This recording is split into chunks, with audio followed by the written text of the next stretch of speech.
Hola mémotécnicos, aquí Memoroy. Hoy trabajaremos en espagnol.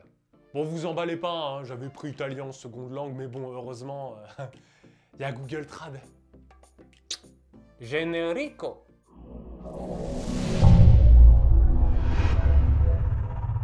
Alors j'avais déjà fait une vidéo où je mémorisais des mots en anglais grâce à la méthode de la transformation. Alors là je vais faire la même chose avec des mots en espagnol. Vous allez voir, c'est exactement le même processus. ¡Ay, no es bueno! Alors les mots que je vais sélectionner sont très simples, mais le but ce n'est pas que vous appreniez du vocabulaire espagnol, c'est juste que vous compreniez comment utiliser la mémotechnie pour mémoriser des mots en espagnol, et ça peu importe leur complexité.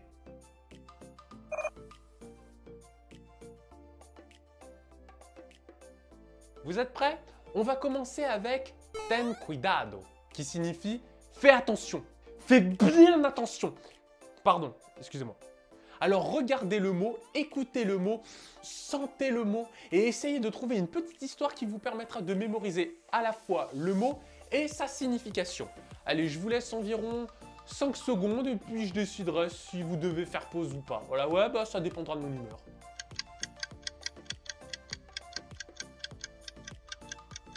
À présent, l'histoire.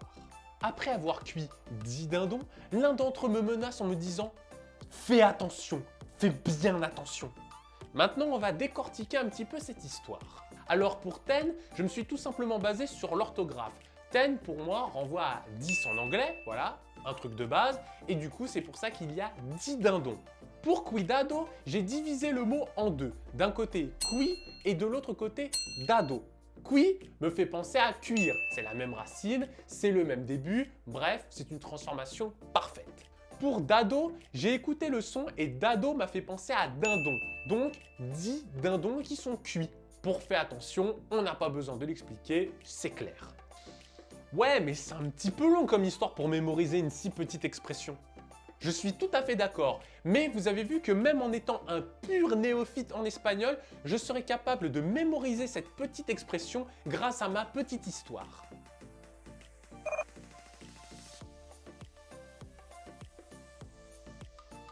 Deuxième mot, dinero, qui signifie argent. Pareil, n'hésitez pas à mettre la vidéo sur pause si besoin et essayez de transformer tout ça. C'est parti!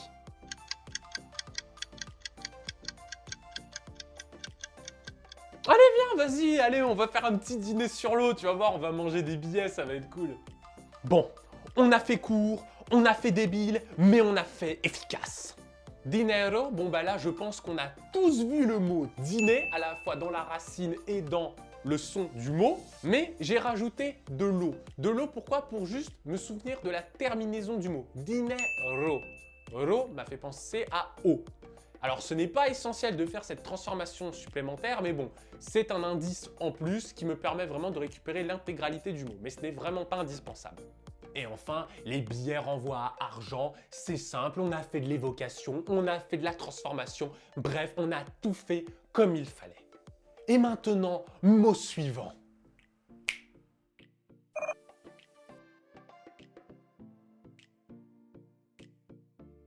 Troisième mot, marisco, qui signifie fruit de mer. Oh, vous sentez? Oh, je sens qu'il va être bon celui-là. Oh, je sens la bonne transformation. Allez, allez, on fait pause et on transforme tout ça.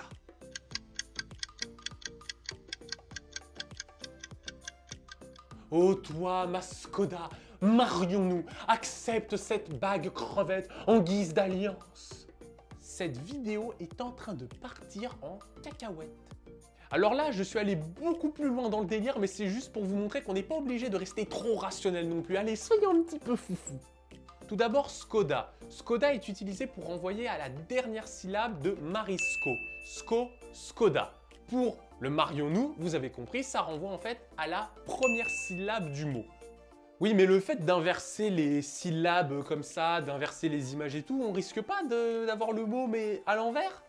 Alors c'est un risque effectivement, mais c'est un risque vraiment très faible parce que si vous vous rappelez de l'histoire, vous vous rappellerez assez logiquement de l'ordre du mot. Vous n'allez pas vous dire « Ah bah attends, c'est quoi? C'est scorion ou c'est scomaria ou c'est scorida ?» Non, vous vous souviendrez que c'était marisco. Après, si vous avez quand même un doute, n'oubliez pas que c'est mon histoire. Vous pouvez trouver un autre mot ou une autre histoire pour mémoriser marisco. Et la bague crevette, vous avez compris, c'est pour renvoyer à fruits de mer, tout simplement.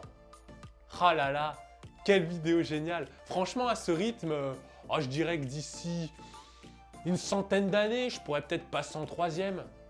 Bon, encore une fois, le but de cette vidéo n'était pas de vous donner du vocabulaire, mais c'était surtout de vous montrer comment utiliser les différentes techniques de mémorisation pour mémoriser des mots en espagnol. Mais si en même temps vous avez appris du vocabulaire, eh bien, c'est tout bénef, c'est cadeau. Non, c'est gratuit, c'est gratuit. Si ce concept vous plaît, eh bien, n'hésitez pas à me le dire dans les commentaires. Et si vous voulez que je teste d'autres langues ou alors que je teste des expressions en espagnol plus compliquées, eh bien, surtout, n'hésitez pas à me le dire. N'hésitez pas à me lancer des défis. Moi, j'adore ça. Et puis, comme ça me donne des idées de vidéos. Donc, lâchez-vous.